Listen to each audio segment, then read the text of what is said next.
Partie 2. Amour et confiance. Le matin finit par se lever. Le chant du coq résonna dans le village, et les premiers rayons dorés du soleil traversèrent la petite ouverture de leur case. Franklin se redressa lentement, le visage grave. Cybèle, encore assise près de lui, l'observait avec une impatience mêlée d'angoisse. Il prit une grande inspiration, posa sa main sur sa chevelure sombre et dit enfin : « Cybèle, mes cheveux portent 3 secrets.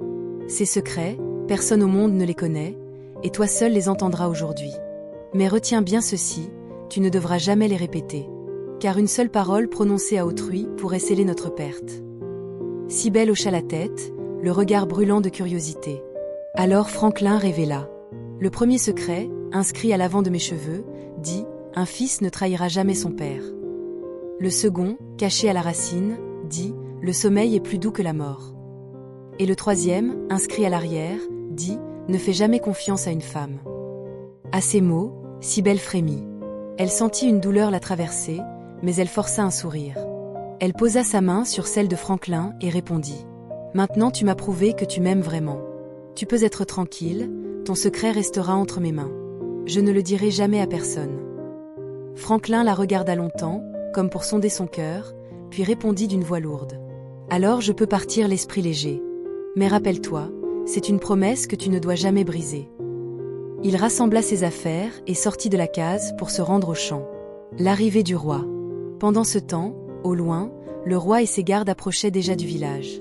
Leur objectif était clair : découvrir ce mystère que tant de rumeurs entouraient. Sur le chemin, Franklin croisa quelques villageois. Intrigué, il demanda : « Où allez-vous ainsi, si tôt le matin ?» L'un d'eux répondit avec excitation : « Le roi organise une grande fête dans ton village. » À cette annonce, le cœur de Franklin se réchauffa. Il sourit et pensa : « Je vais vite finir mon travail au champ, et je pourrai rejoindre la fête. » Mais il ignorait que cette fête n'était qu'un piège tendu pour lui. La trahison de Cybèle. Dans une autre partie du village, Cybèle marchait seule, le cœur encore troublé par les paroles de son mari. C'est alors qu'elle croisa Édouard, un homme rusé et avide de gloire. D'abord hésitante, elle finit par céder à la flatterie, et dans un moment de faiblesse, lui confia ce que Franklin lui avait révélé. Édouard écarquilla les yeux, le sourire aux lèvres. « C'est donc ça. Le roi me couvrira de richesses et me donnera sa fille en mariage, » pensa-t-il. L'arrestation de Franklin. Lorsque le roi entra dans le village, il donna aussitôt ses ordres. Les gardes partirent chercher Franklin dans les champs. Ils l'encerclèrent, le lièrent brutalement, puis le traînèrent devant le roi et toute l'assemblée. Le roi prit la parole d'une voix puissante. « Voici l'homme qui a osé me défier et m'humilier. Aujourd'hui, je veux connaître son secret. Quiconque me le révélera recevra toutes les richesses possibles et prendra ma fille pour épouse. » Pendant près d'une demi-heure, des hommes se succédèrent, chacun prétendant connaître la vérité. Mais à chaque fois, le roi secouait la tête, mécontent. Alors, une silhouette s'avança. C'était Édouard. De loin, Cybèle reconnut son visage et sentit son sang se glacer. Elle comprit trop tard l'ampleur de sa faute. La révélation. Édouard s'inclina devant le roi et déclara fièrement : « Moi, je connais le secret des cheveux de Franklin. » Le silence tomba sur l'assemblée. Le roi fit signe de parler. Édouard reprit.